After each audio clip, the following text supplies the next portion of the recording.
You can make your Matoha machine save every single measurement it has made without constantly needing to use our app.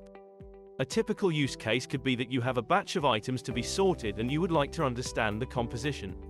Step 1. Prerequisites. Please create a collection for your measurements. Connect the instrument to Wi-Fi. Add the instrument to your account. Step 2. Set up auto-saving. Go to My Instruments in the app.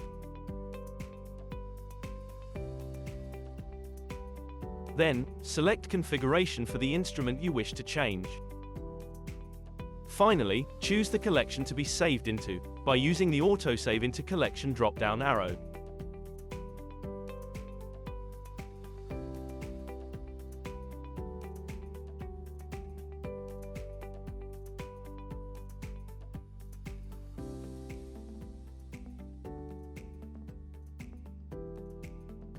Step 3. Use auto-saved data.